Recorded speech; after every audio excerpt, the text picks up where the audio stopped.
Well, Jennifer, thank you so much for joining me. This is just such a pleasure to talk to you. Ever since we had our initial contact, I've been really excited about today, and I'm really excited to chat with you about the industry and get your insights. So welcome and thank you. Thank you so much, Richard. I am too. A little nervous as well, right? I think we always get a little nervous before we have to speak about something that we're so passionate about. Well, just when I last chatted with you, your passion was absolutely evident. So just let it run wild. Everybody's going to be excited to hear from you today, and so it's going to be great. So nothing to be nervous about, and I'm here to hold your hand through the whole process. What do you say? Sounds good. Let's do this. Excellent. So I want to start off, first of all, before we do anything, you've got a company that does. What does your Well, company do? so the company that I'm actually kind of exiting right now is in the beauty space and direct sales. We are leaving the market, so we're kind of in that interesting space. I also do consulting on the side in the industry, so where I'm kind of focusing, and it was fun when we connected, Richard, because you know the industry is changing. It's changing pretty It really quickly, and I is. think we're all kind of standing around going, how do we move forward in the 21st century, but not only the next 20 years, but the next 5 years. And so I sit in that great space where I'm also going, who else can I help with the lessons I've learned and the things that I see in this industry? And now your consulting industry, people are going to want to use you. They're going to want to use your services. So what I need is your email, your contact numbers, whatever you want to give out. Obviously, don't give out anything you don't want to give out, but whatever you want to give out so people can connect with you. So let's start with that. Wonderful. So my email, so hold on, it's pretty long. Don't you love how emails are so long these days? It's really easy though. It's Wright Jennifer 360 Okay.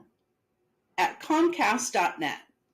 And you can easily email me there. Now, I will also give out my cell phone, which is, and I'm in the United States, based in the United States, which is 360-508-3372. You can also find me on LinkedIn, and that's how we got connected. I'm very Yeah. easily found on LinkedIn as well.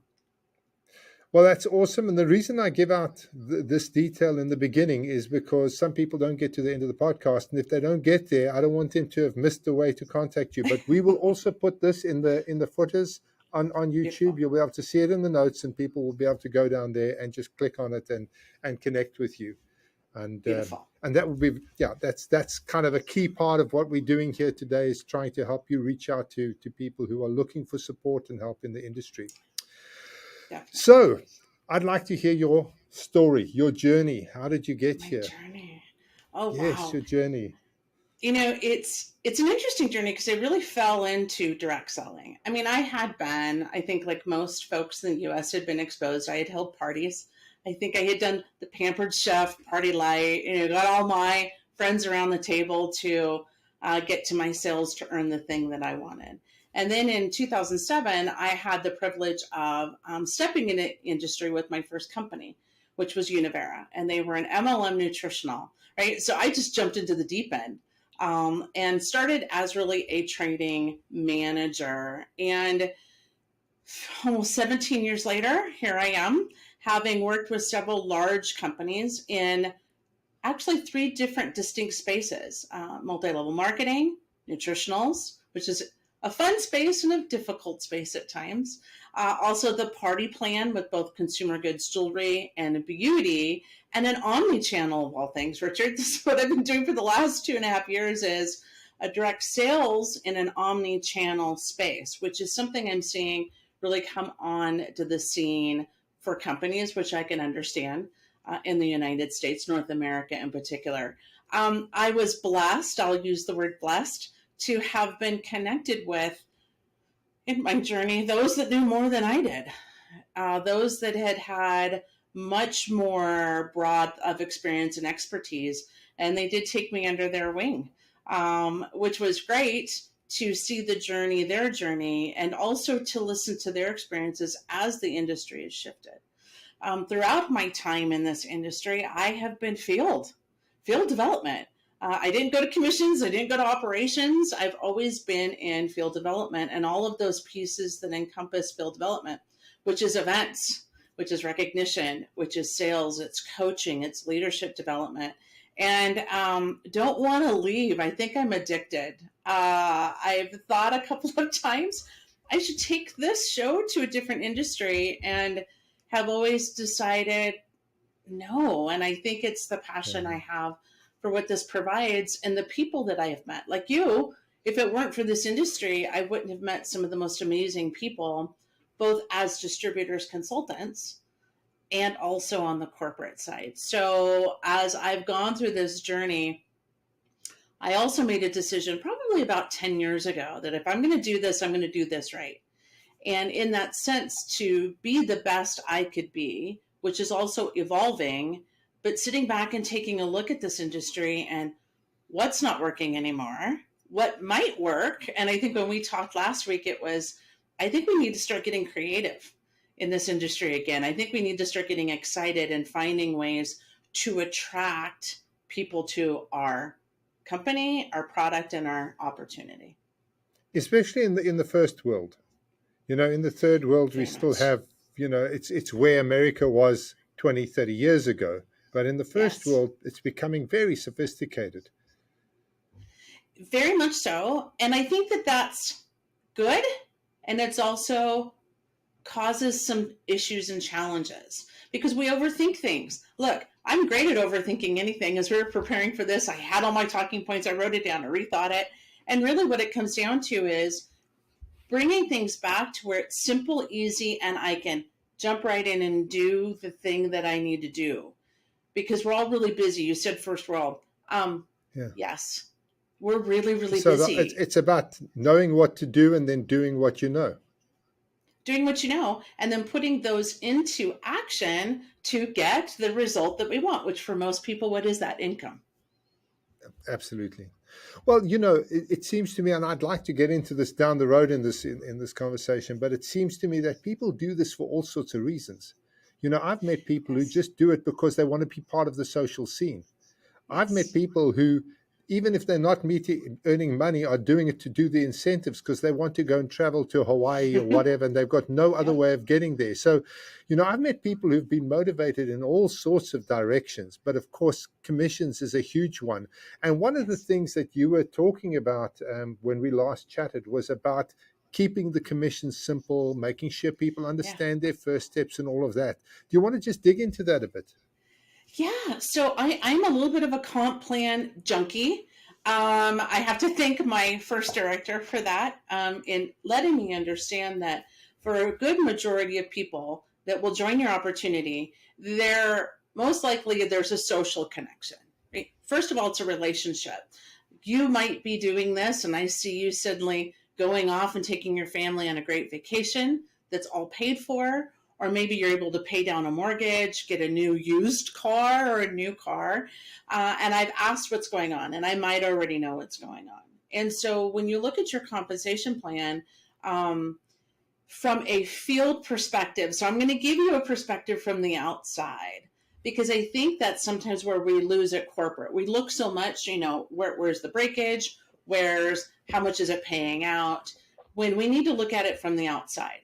So if you were to look at the United States, and I'm going to specifically talk about North America, though I think it is global, we're in this really interesting economic period. They keep throwing out the word recession.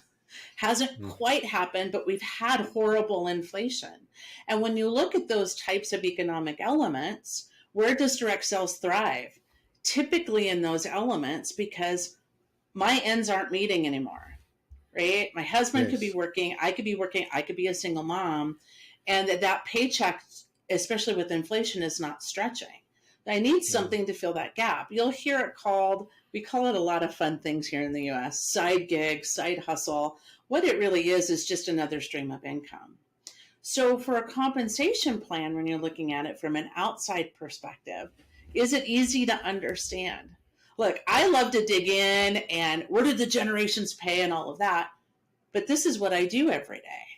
If I'm Jennifer and I'm a school teacher and I also have a couple of kids, or maybe I don't, and I might be volunteering in my community, I'm incredibly busy. Just my full-time job will keep me incredibly busy.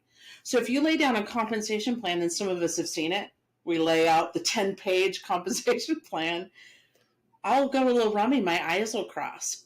You'll lose me, right? It's that, and I'll say this and you'll probably get it. It's like reading stereo instructions.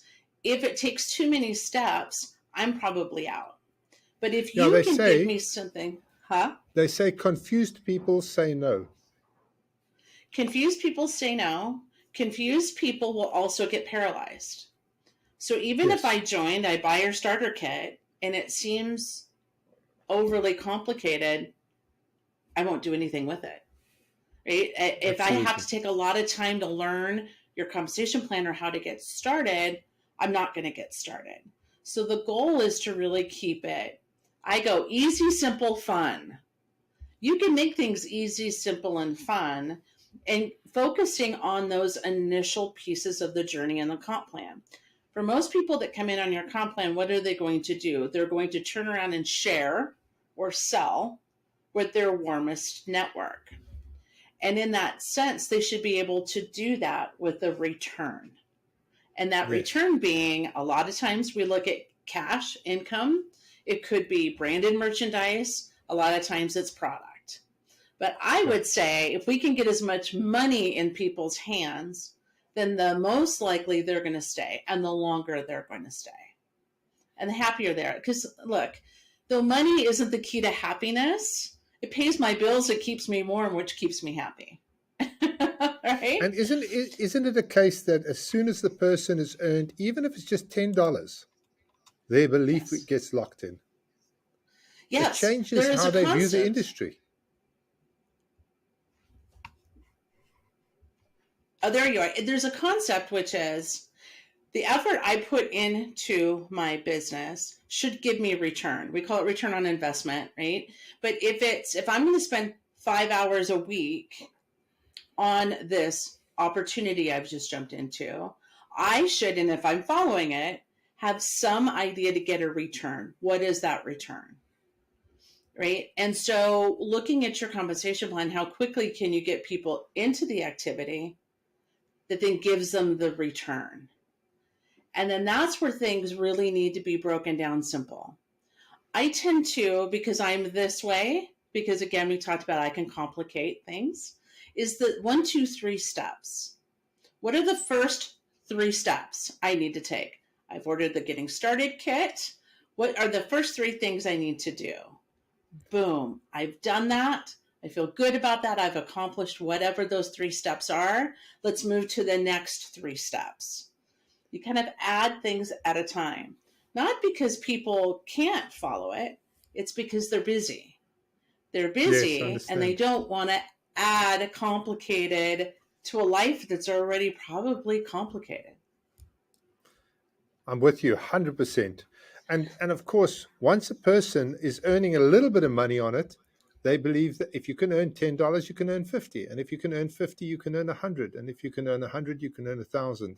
And so it actually grows. Your confidence grows as you start earning a Yes. little bit of money in the business. And even if you're not doing it for the money, it gives you that belief. It locks in that belief. And when you can say to somebody else, I've got this check. This is what I did. I sold to these 10 customers. I earned this much money. It Yeah. becomes so much easier to bring people into the business.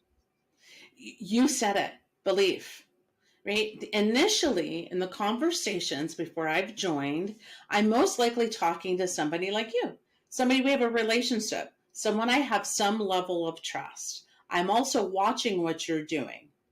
I then make the decision to join this, and I might be in my head going, I'm just going to try this for 1 month or 90 days. Maybe I'm just going to keep the products. And those are already going in their mind. And I think that there's 2 pieces in my world when we talk about recruiting and then in the comp plan. One is the person that they're joining is assuring them they can show them how to do it. Assurance is a big thing. Mm, And that assurance comes from those easy steps. I'm here to help you. We're going to do this together. yeah. And then the second's belief. Belief is a really strong underpinning to everything in direct sales. You have to believe in yourself if you're even going to talk to somebody. like this conversation, Richard, I have belief. I know this industry. I love this industry. If I didn't have the belief that I could easily communicate it, I wouldn't be here. I most likely Yeah, of would be course. doing something else. Yeah. And so that income builds the relationship with both the company and the individual, but it also builds their belief that they told me to do these steps and it gave me this outcome. Pretty powerful stuff. And of course, that is from a company's point of view, but it's also from the recruiter's point of view. Now, the question I have is, how do you get the recruiters to commit to helping their people do those three steps? Because I see so many people who bring people into the business and then don't do the necessary things, and then they wash that person out, they burn that person, and the person then has got a horror story about our industry and is walking around telling everybody about how terrible our industry is. That is a beautiful question because I think it's something that is a challenge in whatever aspect of direct selling. And I kind of come from the standpoint that is a company responsibility. It is 50-50, right? So it's both the leader and it's the company. So a company has to have the resources, support, and tools in place so that that leader has what they need to move forward. That's step one. Step two is also making sure that corporate has a system that support, whether you call them field development managers, whether you call them sales managers, that are able to coach. Coaching is a big piece of this industry. So if you and I were coaching, I might ask you, right, questions about your leadership style. If someone were to ask your team, what do they need from you? Because one of the beautiful things about direct selling is it's not only the ability to make money, it's the ability to develop your leadership and develop you as a person. And that's where you see when folks start to drop folks is they're in it for the wrong reasons. And a lot of times Yeah. that coaching can help adjust that. It's continuing to look at your field as a resource. And how do you develop that resource, make that resource stronger? I think the other piece is also holding people accountable, both field holding corporate accountable and corporate holding field accountable. I've seen so many times where we tend to from corporate, and I can understand, well, they're independent. They need to work that out. Where I tend to sit back and go, that's true, there's an element of truth, but we also have an obligation because they've joined us as a company. They've decided to be our brand partner. Where can we step in and maybe help that conversation? Where can we help so that we don't get that bad reputation and those bad feelings, which then just hurt us overall as an industry? Have you ever seen those TV shows where the management goes back to the floor and goes into their companies Yes. incognito and then does the job Uh-huh. to see what's going on in their company? It is my opinion that the top management of every single MLM company should go and spend 2 to 3 months in the field trying to build a team, because if Yes. they were to do that, they would have a whole lot more respect and a whole lot more time and a whole lot Yes. more empathy and a whole lot more understanding for what the field is doing. Because these are the people that are laying the goose that laying the golden eggs. And very often the management sits in their little ivory tower and they look down at the field and they should be this and they should be that and they're independent and why aren't they doing this? And and they try and manage them as if they were managing a staff, but they're not. They're Yes. managing an army of volunteers, and you can't manage an army of volunteers without actually understanding what they're going through on the ground level. So I've often said that these guys who are in their ivory towers should come out of their ivory towers and actually go into the field and see what it's actually like as a completely anonymous person doing this business. I so agree. The best experiences I've ever had in this industry is sitting in the living room in our yoga gear at 11 o'clock midnight talking about not only their world with leaders, but listening to the stories and where they failed, where it's worked, and what this company means to them. That is where that magic really happens. And it is also to be with them. I've sat there when they've had to pitch, and then it allows us to get in the car and go, okay, all right, you need to adjust here and you need to adjust here because you're coming in hot. You're coming in hot because you become their business partner. And I've always, as I've done this job for so long, I will always tell the new person who's been here and they're at the top of the food chain, right? They're the top leader. I'm your business partner. So I will always look at what you're doing, give you suggestions. You don't have to do what I tell you to do. I will give you suggestions and I will give you that outside perspective so that you can be better. And that to me is a very important piece. But you're right, getting back grounded with the people that every day sit and talk about your product, they sell your product, they go through fear and doubt and rejection, and it makes them stronger, it makes them better. But to be there to witness that and to hear it, I think helps those leadership at corporate understand so they don't disconnect. It's easy to disconnect, especially in compensation plan. We're going to make a change. Well, why are we making the change? Well, because our field shrunk, we need more money. That's a lot of reason why compensation. Well, how about maybe we bulk up the comp plan so our field grows, they're making more money and they want to bring more of the people they know into this opportunity. And the thing, we have a rule. You never change the compensation plan, ever. And that's the first rule. And the second rule is if you need to change the compensation plan, you need to refer to rule 1, which is never change the compensation plan ever, because I've very seldom in my life seen a company give the field more money. The only thing I've ever seen is them taking money away from the field. And what happens is they don't complain, they don't shout, they don't scream, they just leave. They just go away and they quietly go away. And then suddenly you're like, our active field is down by 50%. You have your core compensation plan, whatever your structure is. Of course, I have thoughts about structures. And then there are things you can always add to it. And it could be a yearly, right? Here's our yearly plan to bulk it up. Because that's a great method, because then if we do it for a year and it really worked, maybe we do roll it into the compensation plan. But you're right. Rarely in a compensation plan update is it, we're going to give you more. It is more, exactly. Well, we're adjusting this and because our costs are higher, and they do, and they go away. And what happens is they go away to your competitor. They go away to somebody else. And most likely they go away to a new player, right? Because a new player has just launched their compensation plan and they're out there probably the loudest about it. Yeah. Exactly. So you were just saying now you have some ideas about structure. I want to hear. You piqued my interest. I've worked in several structures, and you've got the binary structure, which to me that's that's an older version, right? That is the 20th century.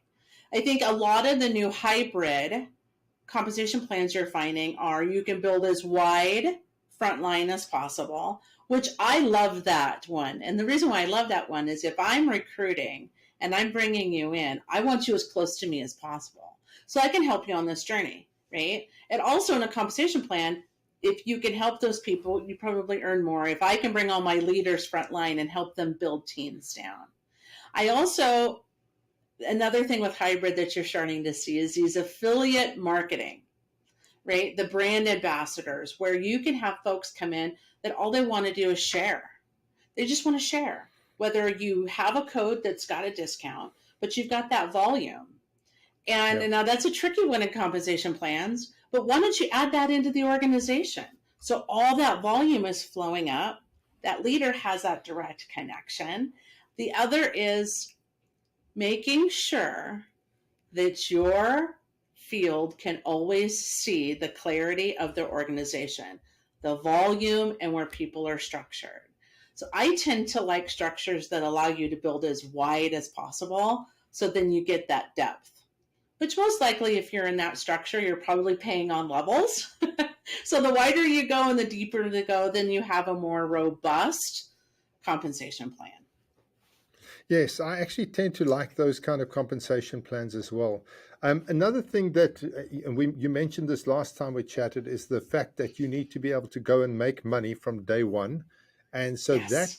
that means that you have got a retail commission of some sort, so that Yes. if I sell directly to an end user, I'm making money, and then probably some kind of volume bonus, so that if I sell a little, okay, I make a little bit of money, but if I Yeah. sell a whole pile personally, then my volume generates additional commissions. Do you use those kind of I love commissions? And that.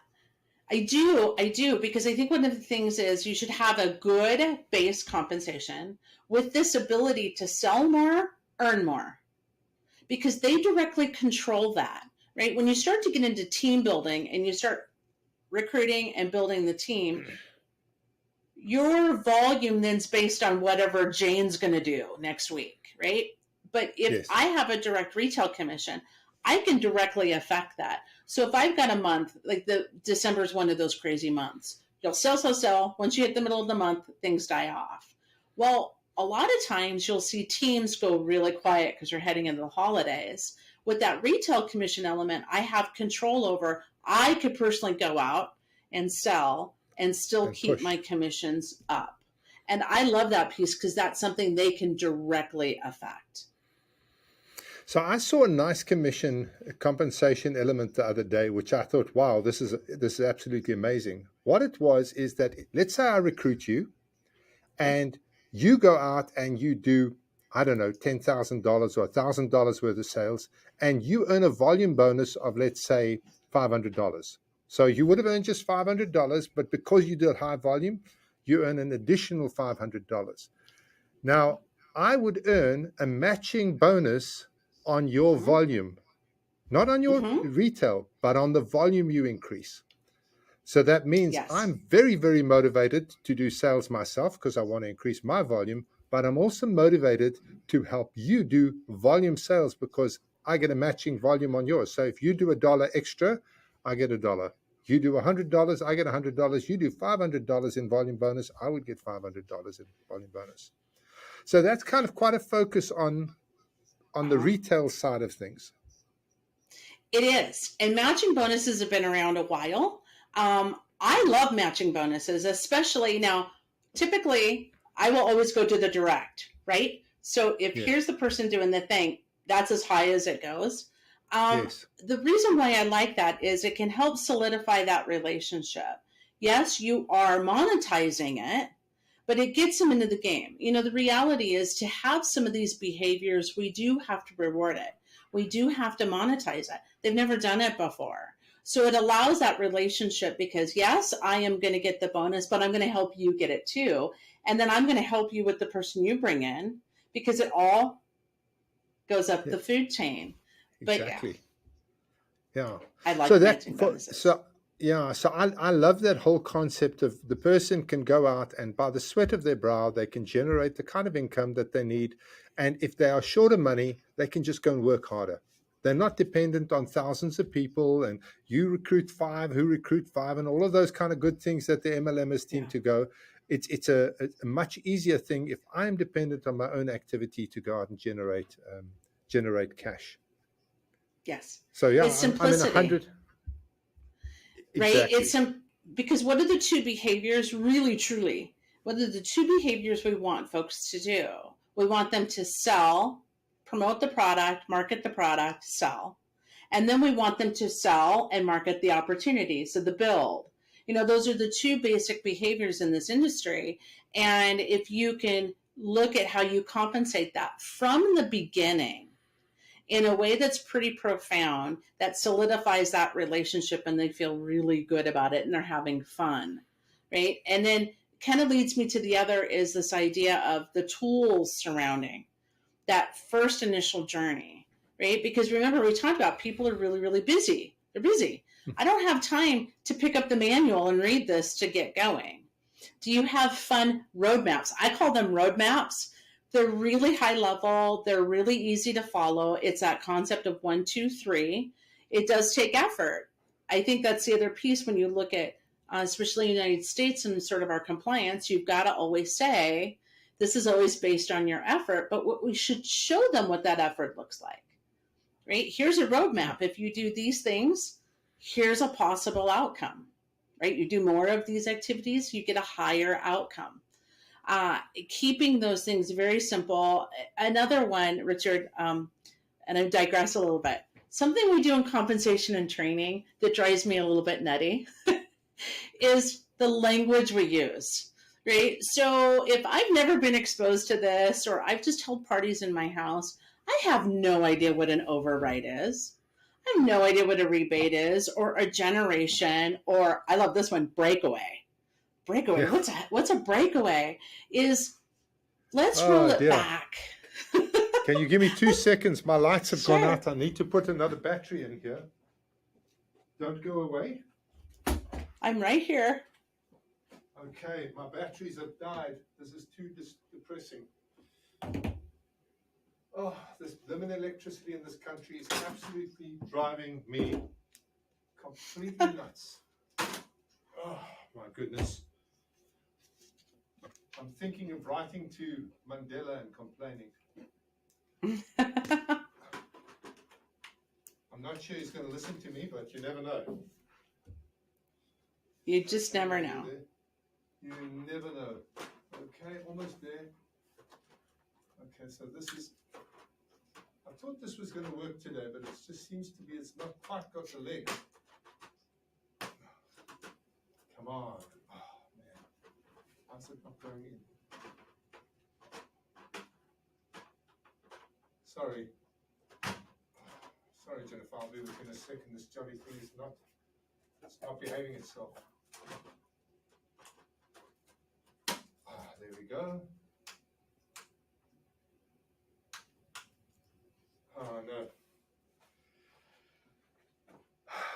This is absolute disaster. Let me see if I can get some other light going here. Alrighty.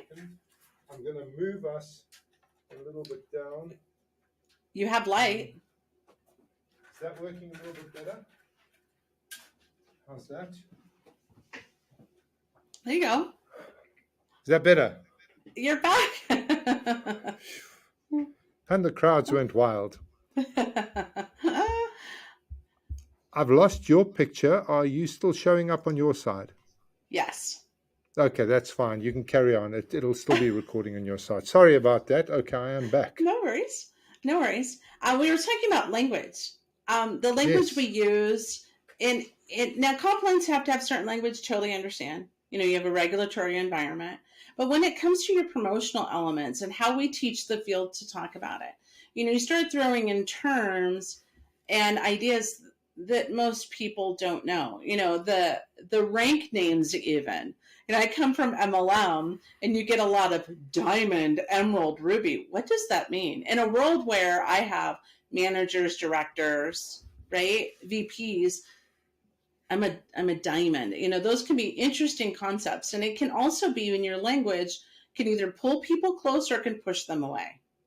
And so I've seen a migration in the last few years, which has been nice to see a migration, especially with newer companies coming on the scene, in the language and how they talk about their opportunity and how they talk about the compensation plan. But you still have a lot of stuff out there.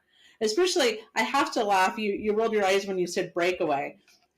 Cannot stand that term because it sounds bad. It sounds like breakaway. Where's it going? Like it's a Kelly Clarkson song, Breakaway, right? Like, where does the breakaway go? It has a negative connotation, even though Agreed. For most comp plans, it doesn't necessarily go away. It's just paid differently. But looking at, especially in those first few ranks of the journey, keeping that as approachable, keeping it very average language. Could a high school graduate understand what you just said? And then as they start to grow, start to add in those terms that are a little bit more business, like return on investment. Those types of terms that maybe you have to start to bring in. Again, it's a journey. And looking at your compensation plan as the journey of your leader. They came in brand new. We hope that we can take them all the way to the end, but as we know, only so many percent get to those top ranks. Most of your folks sit in those first, probably 1 to 4, those lower end ranks, and that's where they sit for the majority of their career. So how do you make the language around what you're presenting approachable, easy to understand, simple to tell to somebody else, and above all, fun? Because you mentioned this community. If they're joining your opportunity, it should be fun. I'm doing this part time. If we can make it fun, we can make it engaging, we can make it a place where I want to escape, right? Because the world's Absolutely. kind of crazy right now. If I can make that community a place, whether it's a training, whether it's a recognition element, whether it's an in person event, an online event, we want our field to look at it as like, I really want to be there because this is a nice break from what's going on in my living room right now, which could be crazy. Exactly. And the interesting thing, you mentioned something earlier on, which I just want to touch on. You said that that during Yeah. COVID, our industry changed. But what I found is that during the period of COVID, our business went ballistic. We 3x'd our business. I mean, it just Crazy. it tripled in size during the pandemic. And it seemed to me that there was a number of reasons for that. Community was one of the big ones. People were so Yes. isolated and so cut off that this gave them an opportunity to be part of a community. And the Yeah. second thing is jobs were going away. So they were looking for ways, a side hustle, as you said earlier on, a Yeah. way to actually generate a bit of extra cash. So this has been it was a good landing place for both those types of people. It is. It was what COVID did is I think those shifts were already happening in the industry. What COVID did is we just fed it. It just went nuts because it was night and day, right? We couldn't go places.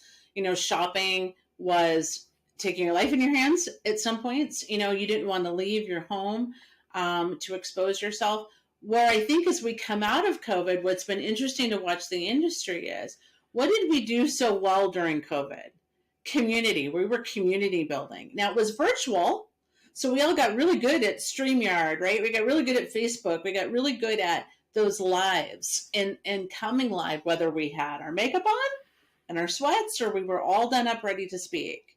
The other was talking to folks about our product and why they needed our product and how don't go to the store. Don't go to the store. There's lots of people. You could do it from the safety of your home as you come in, and then people needed those streams of income, those additional streams of income. As we've coming out of COVID and trying to figure out what this looks like, these hybrid events even, Yeah.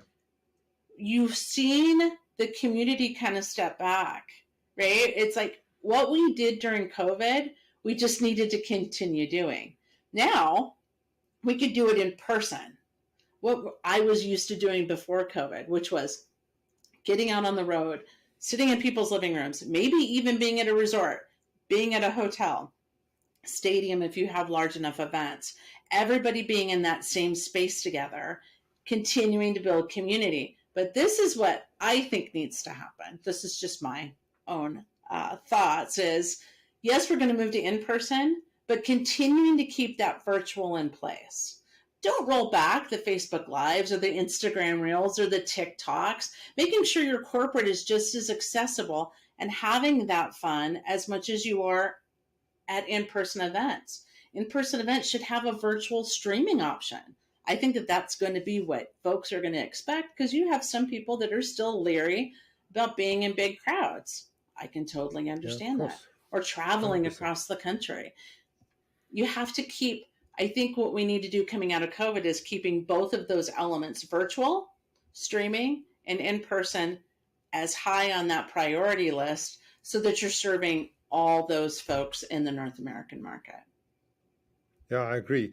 And of course, I mean, it is a business of interpersonal connection. And the reality is nothing beats being there in person.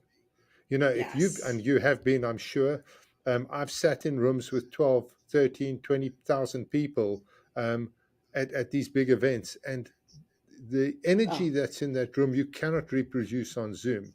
But as you say, there's many, many people who just can't get there.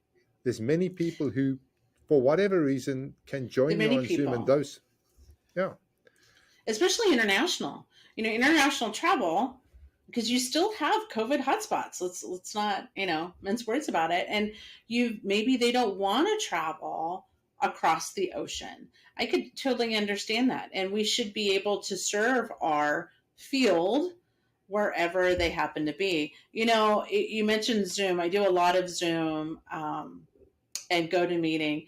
And I think one of the pieces is you have to really up your energy.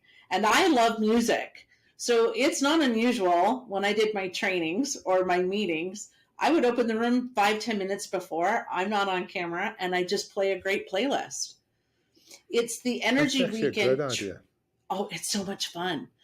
We would Yeah. do also things with the company of just leaving. We would do trivia nights. You could earn, if you got to so much volume, you got an invitation. Of course, we gave away prizes.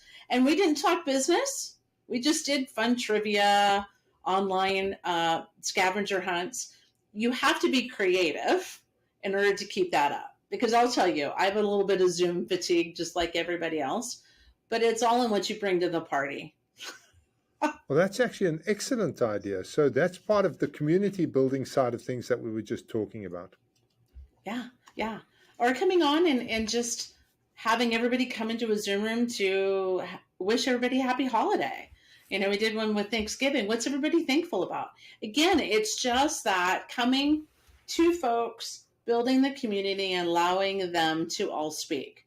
And by the way, most of the time we were just facilitators. The best meetings we ever had, we just like you're with me. I'd ask a question and sit back and just let them all unmute and chat, and some really great online experiences that, by the way, when you go to an in-person event, oh, I get goosebumps because they've seen you on camera and then you get to meet them in person. It's a pretty amazing feeling. Yeah, I love that. I must be honest with you. I'm completely crazy about the in-person events, especially those big stadium size events where you go into the place and there's, 20,000 people in the stadium and there's just such a buzz about it. So, for those people who are listening, if you've never done that, it's definitely something I would put on the list of things to do. Definitely. Yeah. It's Yeah. a bit addictive, I will tell you. Yeah, it is, but you walk away from those events so fired up, so fired up, you know. Yeah. I mean, many, many, many years ago, I was part of a company called Rainbow selling Rainbow vacuum cleaners when I was a kid.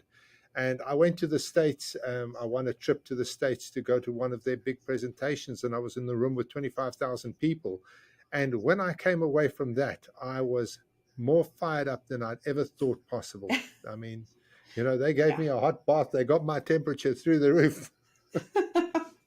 There is. It's the same concept if you were to go to a concert, a rock concert, or a theater production. When you bring people together, especially when we're together with a common cause, it is something that's it's what we as humans, I think, do so well. But on the other side, it is also from a corporate standpoint when they've earned an incentive trip. And every incentive trip I've ever been on, I'm always right there when they're getting out of the taxis and the transfers in our gear to welcome them. And there's been tears because a lot of times they've never traveled. Maybe they've never had a passport. And they get to wherever you're at and they see a welcoming face. Those are the things that set this up. They will work so hard to have that experience. Yes, it's the pool and all the other things. It's those experiences, which I think kind of bring us back to this idea of it's all centered around they have to do what? They have to maximize their compensation plan. They have to know and work their compensation plan, have that belief in what they're doing for themselves and their teams in order to be able to open up those other elements and have those experiences. So, I mean, that brings us very nicely. It's a beautiful segue that because let's talk about incentives because incentives, I think, are a massive part of our industry. So how do you incentivize people? Because a new person, I mean, it's difficult for them to achieve an international travel trip, but the guys who are at the top leadership, you also want to be careful that you're not just automatically sending them on one of these incentive trips. They need to be able to work for it. So how do you go about incentivizing people and how do you incentivize people at different levels and kind of what kind of prizes do you have, etc.? What would you say there? Incentives can be used to me, it's very strategic. So an incentive is where you will add another layer. All right. So in order to encourage growth at what it could be a rank, it could be part of the journey, it could be a behavior. For example, recruiting. If your recruiting is down, we see the numbers drop, we don't have as many people coming into the business. Is there a temporary incentive that you can add that would increase that amount, right? Which increases the business overall. Or is it a long-term incentive, right? So is it something that's long-term that you're going to build into the compensation plan, or is it short-term like you're matching, right? If I recruit you, you come in and hit a certain level, you get a bonus, I get a bonus. That's an incentive designed to really build a behavior, recruiting and actually mentoring, recruiting and mentoring.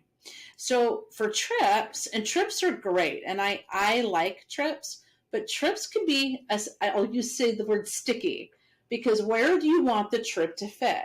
Typically, I've seen 3 levels of trips. A trip that somebody in their first stages can earn, and then a lot of times that's like a training, it's like an academy, right? So I got to a really low level leader rank. We're going to fly you into Utah, California, Florida for a weekend.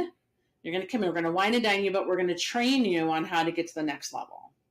Then your mid-level trips, right? Your mid-level trips are to encourage those mid-level leaders, because a lot of times they get stagnant. Oh, I've been a gold, I'm good. So your trips at that are really designed to get them at least to the next level, to encourage them to the next level. To earn the trip would mean you probably have to increase sales. You probably have to increase your team. So it means recruiting and mentoring. So those mid-level trips typically will have those elements out of it. And that trip is somewhere for North America. It's probably Mexico. It's Dominican Republic. It's somewhere maybe in Florida. It's somewhat short. We call it a short haul. I'm using a term, short haul. You can get there in one day. Then you got the big stuff, right? They're the safaris. They're the big Hawaii. We're going to go to Australia. The big ticket trips. Those are typically focused at your top ranks. And they have to do X, Y, Z above and beyond what they're doing to grow to get those trips. Those trips typically are pretty small, right? I don't know that I've seen anything larger than about, 25 people, 50 people, your executives, because it's going to take you a day or two to get there. It's Fiji. It's those types of things. If you can strategically put those in there and brand them, and people understand what they need to do to get it and what it's designed to do. That's the other thing with incentives, Richard, is a lot of times companies put out incentives and they're not really clear on what it's trying to do. I'm a pretty clear, transparent. We're going to put this matching bonus out because we want to increase your teams and the recruiting, which increases the business as a whole. I think sometimes we don't say what those things are. Incentives can be as simple as, I love these ones too. Let's say $1,500 in sales. Everybody that hits $1,500 gets a branded backpack. Maybe there's things inside of it, products inside of it. You want to find wherever your average sales are. So let's say your average sales for your is like 500. You want to increase that. The idea is to increase sales. We're going to give you an incentive because we know that will increase their individual businesses.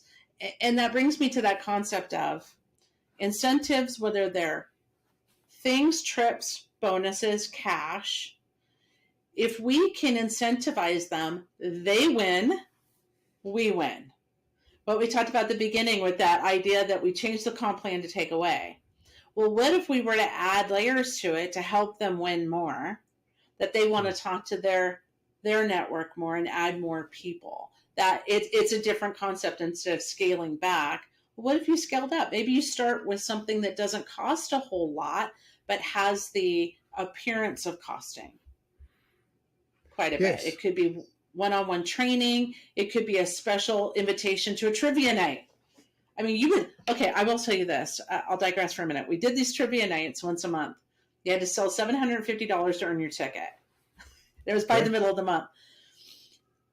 Our field would go nuts earning this ticket. Of course, the first one, a little bit low attendance because they didn't know what to expect. So our field team would come on with hats and, we had music and we gave away prizes and we did trivia night. And every month we did that, the numbers increased and the numbers increased, the numbers increased. They wanted to be on there. They had that FOMO. They started going out and talking about what we did on this great trivia night. And our sales overall did what? They started to go up, and they started to go up in the middle of the month. It didn't cost us a lot. It cost us It mostly costs you next to time and nothing. energy to put a party together. And it built community, and it was very, very engaging. When we pulled them away, oh, they weren't very happy.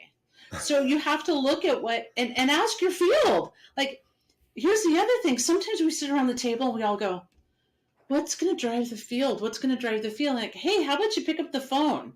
Call one of your mid-level leaders. Call a low-level leader. What would drive you?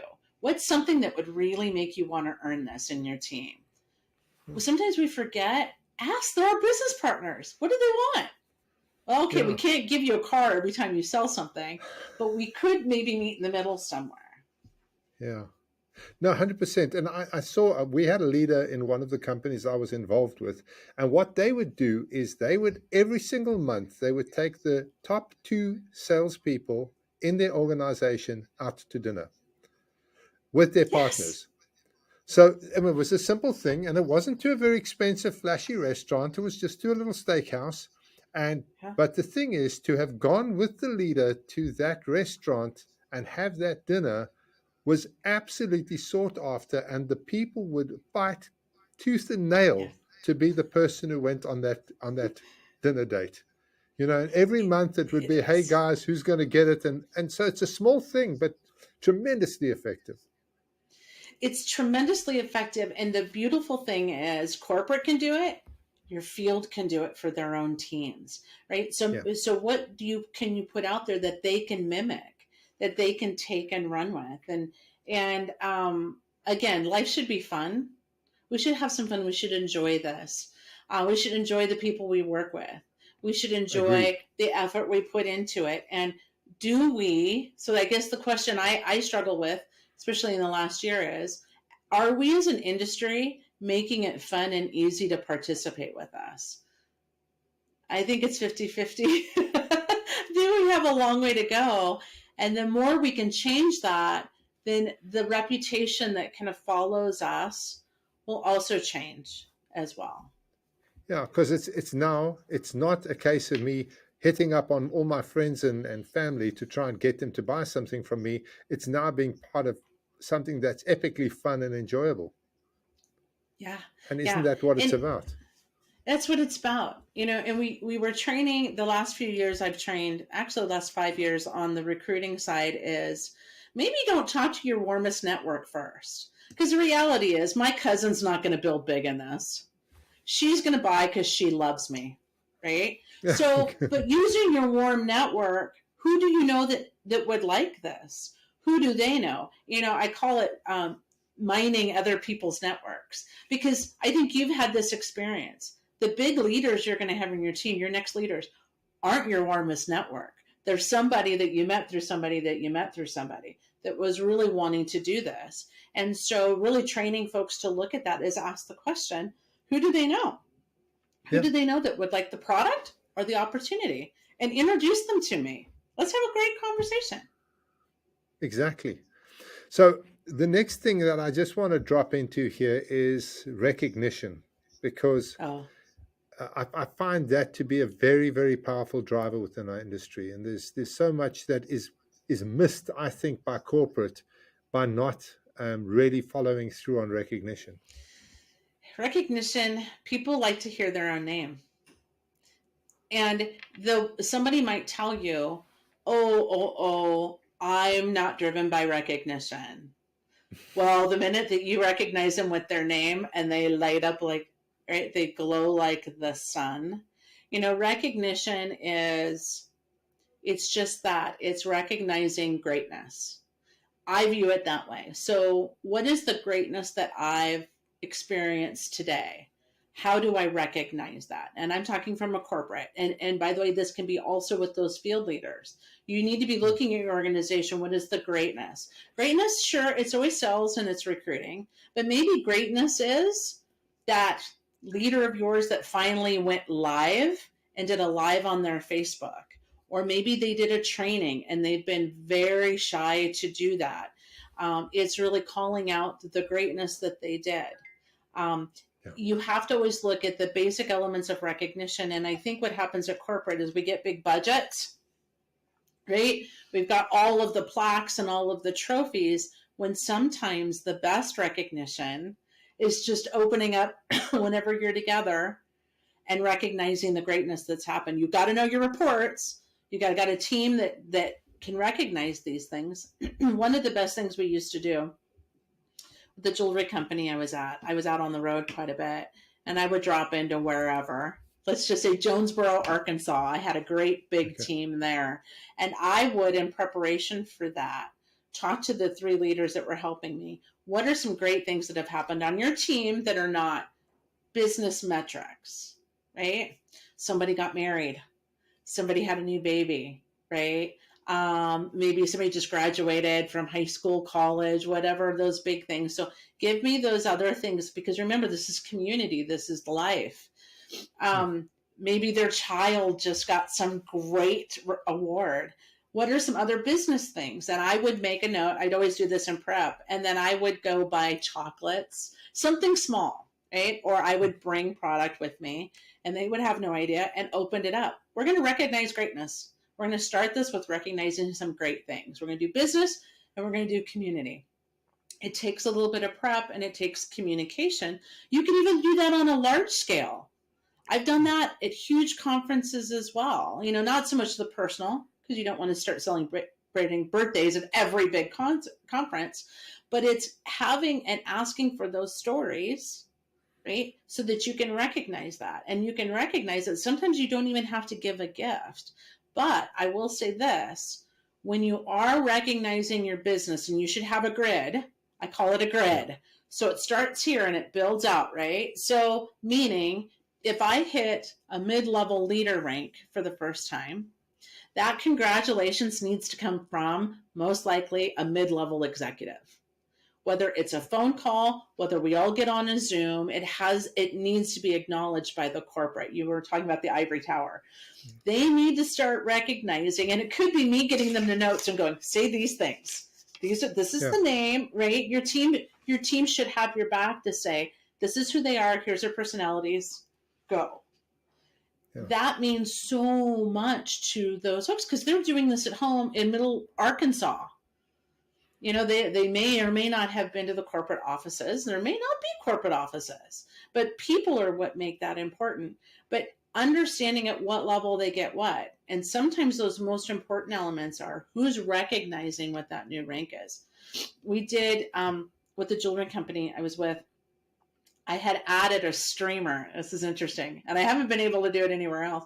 On their website, so when you logged into your back office, there was like a ticker tape at the bottom. Oh, lovely. And they were people that had just joined, right? So it would run. So what we do is we'd upload it, like we'd close the week out on Mondays, and those names would run at the ticker tape, all these new people. What a beautiful way to you saw your name, that was my name. I just came in. That's the important thing with recognition, but also getting your awards right. You got to get your awards right. Like those awards need to reflect the spirit and the mission of the company. If you're a very green, community-based type of an organization, don't get a huge, big behemoth glass trophy that stands out. Looks like you could kill somebody with it. Maybe do something that's maybe more wood-based. It's understanding who you are and how your awards reflect who you are, as they should. It's not always slapping your logo onto it. Yeah. Because then it looks like, okay, you bought this at the trophy store. You might as well put it like a bowler at the top. But I think it's that idea of who are you and what do you want people to, when they look at that in their office, how do they feel about that achievement, and how do they feel about the company they did that with? And very often recognition can be completely free. I was at an Amway meeting a couple of years ago, and the top leadership was a guy called Jim Dornan was there. And he said, okay, what I'd like to have is everybody who signed up 2 people in the last 90 days, I want you to come down to the front here. I want you to walk across the stage, and everybody else, I want you to give them a big round of applause. Oh, yeah. You've never seen bigger smiles in your whole life than those people walking across the stage. Now, he didn't have to have a list. He didn't have to tick it No, off. The person said, I signed up 2 people in the last 90 days. They walked across the stage. They got a big round of applause, a huge ovation. And of course, he got to the point where he said, right, I want everybody who's recruited 6 people in the last 90 days to come down. And everybody else, I want you to give them a standing ovation. Now, how yeah. many people ever get a standing ovation in their lives? So these people came I trotting. love it. Sorry. Yeah, yeah. Oh, I said I love that. Yeah, so and he didn't have to check on anything. And if somebody got up that only recruited 3 people, well, who cares? Who If they cares? need that recognition, give it to them. Off they came down. Obviously, most people had done what he said.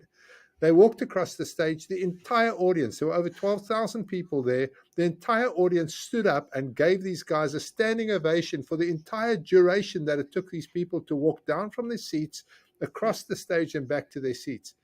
Now, yeah, I've never seen bigger smiles. I've never seen more excited people, and it cost the company nothing. It was nothing. an absolute freebie, you know. It So I think, total freebie. yeah. So I think that very often the companies get caught up in having to give badges and having to give Hmm. medals and having to give all of these kind of things. When in actual fact, sometimes it's just what you said: a top level manager giving you a phone call, or your upline leadership giving you a phone call, or Yeah, even your downline giving you a yeah, phone call and saying, hey, I just saw that you hit, Jennifer, I just saw you hit gold.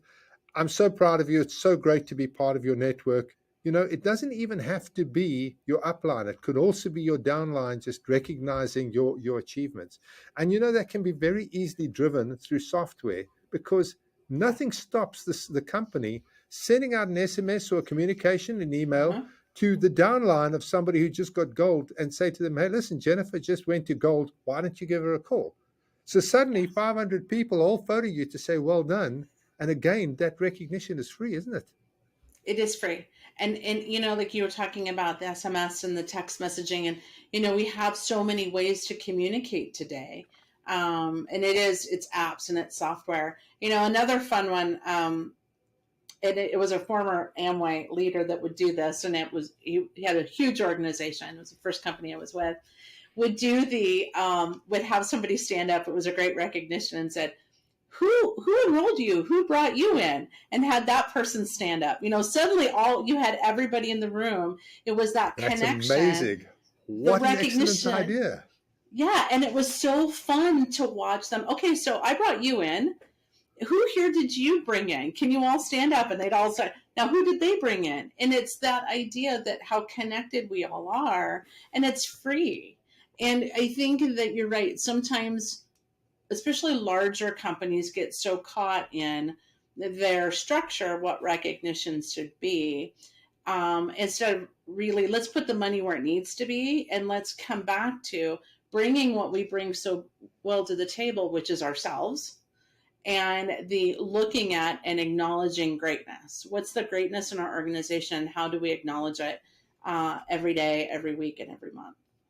And as you said, it could be something as completely non-business related as having a new baby, or it could be something like signing up people, or doing Yes, record sales, or whatever, or achieving ranks, because that's a huge one. I mean, that's a getting huge a one. badge that says I'm a silver or a gold or a platinum or a diamond or whatever, those things, people wear those badges with absolute honor, you know. Oh, You, you they do.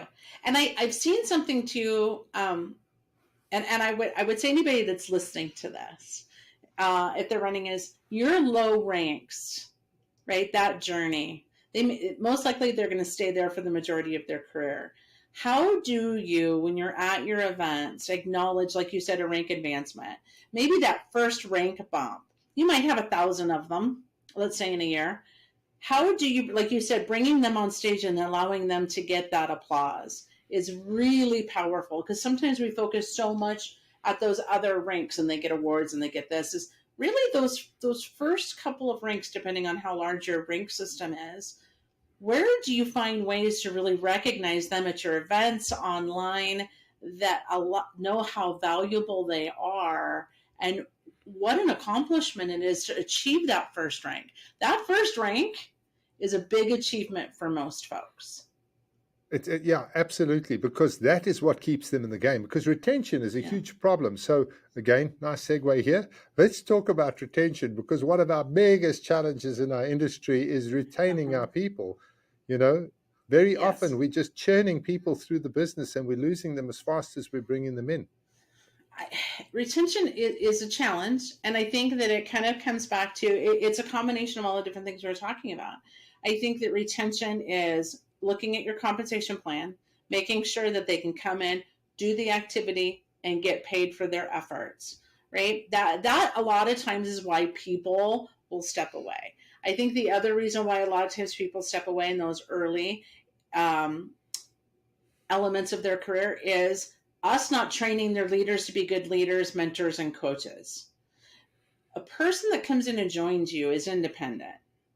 Are you really finding out from them what they want? Not what you want from them, not what you're going to get from them, but really switching the conversation to say, what is it you want from this? How much do we need to get you a month in your pocket?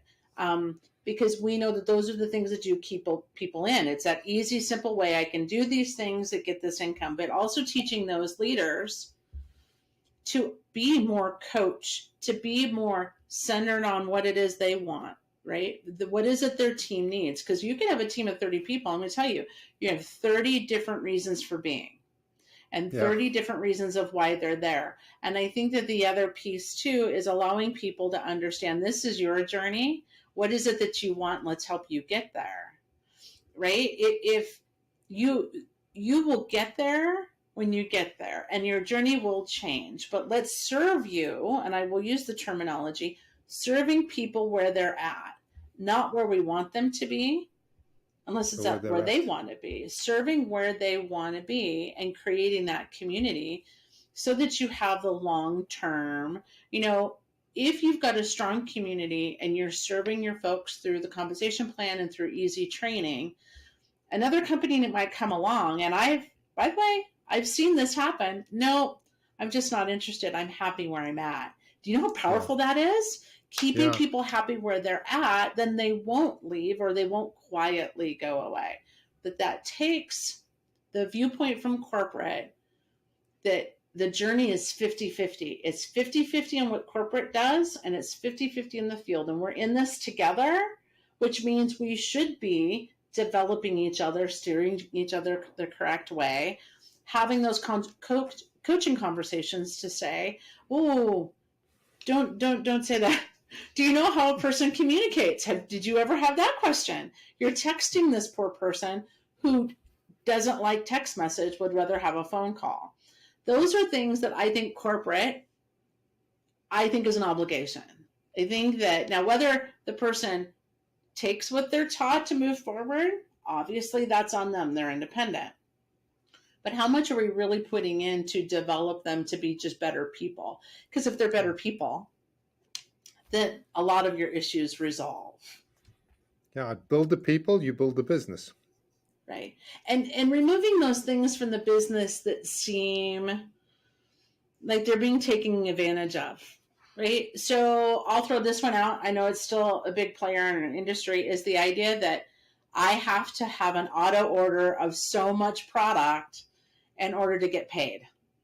Well, I kind of look at it and say, if I'm your brand ambassador and I love the product, I'm probably already buying a lot of product.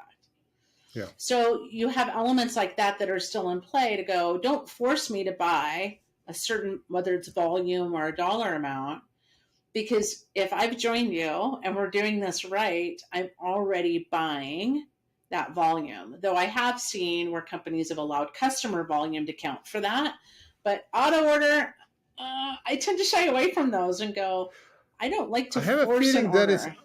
I have a feeling that has now become illegal. You cannot force a person to have to buy a product in order to qualify. I think there's some new laws they're changing some things, and I love it, because you go, again, if I'm joined and I like the product, I've already buying the product.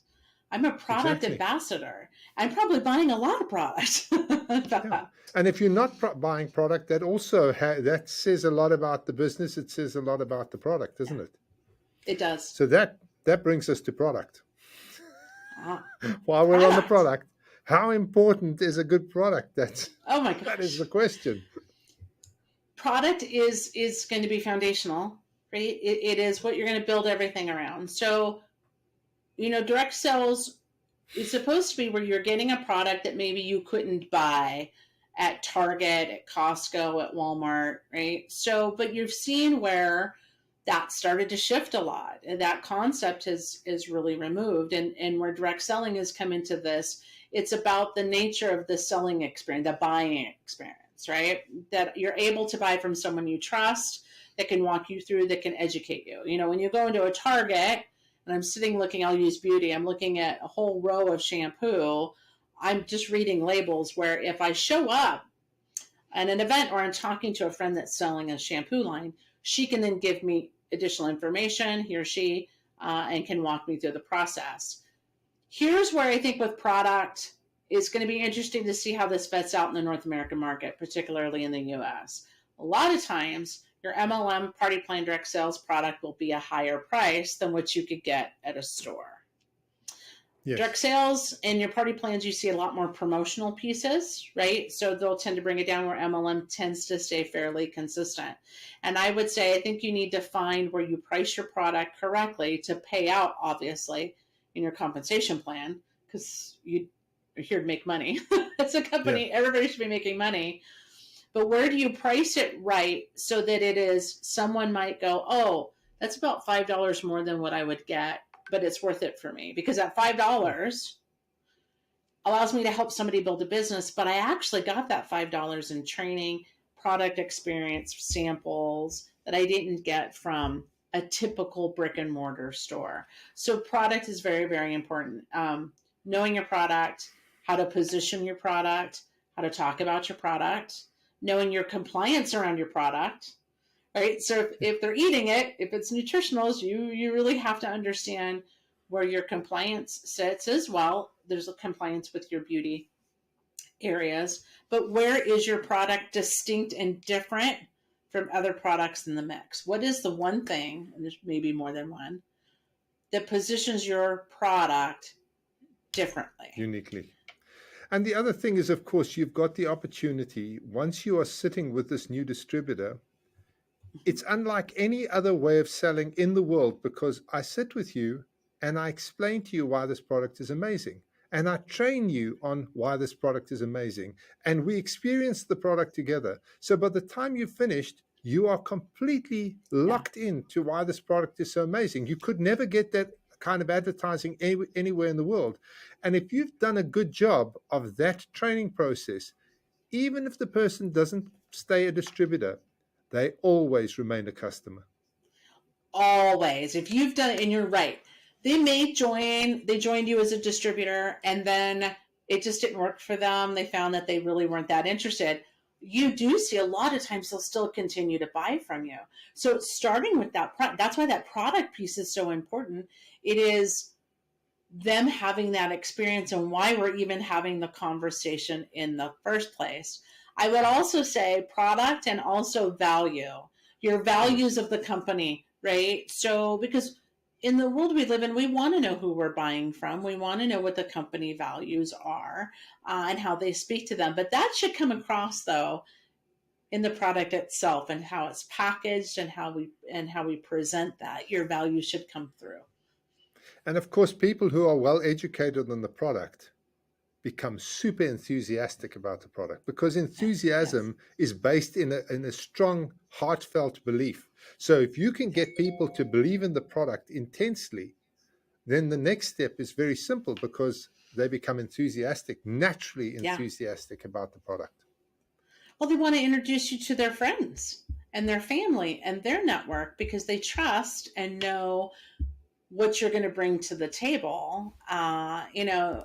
It is fun when you've got a really good product, when a product takes off. There's an excitement and there's an energy there. And I've I've had the pleasure of being there a couple of times where you're just like, oh, wow. Yeah, I where know because people, I've got the product. yeah. And when people use the product and they come back to you and say, "What, that is the most amazing product I've ever used in my life. It did exactly what you said Yeah. it would do. I'm in love with it." And I would tell everybody who's prepared to listen to about it. And then it's no longer selling. Then it's no longer I have to go out and I have to sell this product to somebody. Now I go out and I become an evangelist for the product. You're And sharing. yeah, exactly, sharing. And how Yeah. important is that? Oh, it's what selling really is. Look, if I have to hard sell you, then my product's probably not that great of a product, right? If I can share with you my own experience and then allow you to have the experience, that's selling. That's truly really strong selling. I can tell you my own experience, of course, keeping it short and sweet, the benefits of the product. Here's try some. Here you go. Let's have you try it, and then I'll get back with you. That is really, we do it all the time, especially women. I giggle at all the times my friends will take a picture of the shoes they just bought at the Nordstrom half yearly sale. You all need to go. This is the brand and there's this. I'm selling that shoe. I'm Exactly. selling it to Not all getting my paid for it friends though. and I'm not getting paid for it. We have a client what they do is they don't have any sales strategy whatsoever. Their whole sales strategy is this is our product, this is how you use it. What we want you to do is take this away. We want you to use it for a week and then we'll call you. And they Yeah. reckon that they've got a 90% hit rate because when the person uses the product, they fall in love with it. When they fall in love with it, they buy it. And it's just the most simple, easy way to sell the Simple. product. So that just depends on having a really great product at the end of the day. It is a great product, right? Yeah. Again, if you're having to hard sell it, maybe your product's not as strong as it should be. Okay, we're coming into land here. I'd just like to touch on compliance, Sure. especially from a network marketing point of view as a Ah, whole, because our industry's got quite a bad name. You hear this the pyramid scheme thrown around, you hear Ponzi yeah. schemes thrown around, you hear all of these horrible terms. Now, first of all, why do those terms plague our industry so much? And the second thing is, how do you make sure that your company, as a company owner, how do you make sure that you don't fall into that trap of being a pyramid? Yeah. So the pyramid scheme, and I bump into it, it's very prevalent in the US market in particular, is because you've had, I will call them bad players, right? That allowed leaders to encourage, and I don't want to say force, but encourage. So these are your distributors, big leaders that say, you need to buy so much product. And we've heard the stories about garage full of product because you're trying to get to the next rank. Buying rank is what we call it. There's not actually selling because, by the way, that flows up through the system, and hence that pyramid scheme. I think Yes. the other idea is in terms of, and we've been talking about this in terms of compensation, the view that the only people making money are at the very top. Well, every organization kind of looks like a pyramid. So, but the idea is that really only that top person or those top few are making money off all the people down below. Well, if your compensation plan, like we've been talking about, is rewarding people no matter where they are in that structure. Okay, so let me say that again. No matter where they are in that structure, can succeed. They can meet whatever income goals that they want to meet. I think the other thing with pyramid scheme came from, I think, some old style like binary plans. In your binary plans, you've only got two legs, and the Yes. closer you are to the top, right, the more money you make. So the closer you're to corporate, the more money you make. Well, a lot that's changed. That's changed so much in the last probably 7 to 10 years. That binary compensation plan has started to go away. You're starting to see more of those hybrids because you don't want that. We don't want that reputation. Most of my colleagues and executives I've talked to, we don't want that. That's a very negative connotation. And the Mm. only way to break it is to really continue to police ourselves. And I mean, you have the Direct Selling Association. You don't want the FTC in your business. Never want the FTC in your business. But I think that again, when we talked about corporate and your distributor field working together as partners. Partners help each other. Partners protect each other. Sometimes that means one partner has to tell the other partner, you have to stop, right? And, you're training, especially in the selling and sharing, let's take a nutritional, you're really bound by certain words you cannot say in the US. It gets really kind of nutty sometimes. You get really creative. If it's come up that that these words are being used, you do have to address it. Now, I'm the kind of person that in most compliance groups I've worked with is to have a little softer hand, right? Meaning we have a report. Let's walk through. Let's just do some training. This is why we can't say this. And being transparent. Like, I think that's one of the pieces corporate has to be with their distributors is to be transparent. Here's what the FTC requires. This is real. They're a federal government entity. They've shut down companies. So we're talking to them. Where are the weaknesses? Where can we help you? As my light just went off. Where can we help you help your teams? Again, it's that idea that we're here to help each other. Obviously, bad players need to go away. There are bad players that are manipulating your compensation plan. They're doing the things, and they know. Let me tell you, they know. Of course. Yeah. You have to deal with those. And when you know that and you can quantify it, you have to deal with those quickly, because they will do what? They will ruin your reputation, and it ruins the industry's reputation. But for most folks, Richard, they don't know. Remember, we're dealing with folks that have never had a business. So they may go, hey, I'm going to share here's my paycheck, which is a big no-no. Here's how much money I made, because they're excited. All right. Yeah. I think that's where corporate goes. We get you excited. We love the excitement. And we love that we were able to serve you in that way. However, FTC doesn't like that. They don't want us to do that. And I think that the more that we can do that, you will see that reputation pull back. But I will tell you, Richard, when people get burned, it just takes people getting burned once. And you see it TikTok, on YouTube. Everywhere. I even have, and my personal network, I think I've been in this industry for so long, and I've never really pitched anybody other than I share my products, whatever company I'm with. And a lot of times I've had friends join. Some are still with them. Beautiful, regardless of where I go, right? But nobody has ever been negative to me personally. However, when I've been out in the field with our distributors, when I've sat there, people can be pretty negative. And the problem is, no matter what I say, no matter how I approach it, I'm never going to change their negative experience. And sometimes you just have to move away.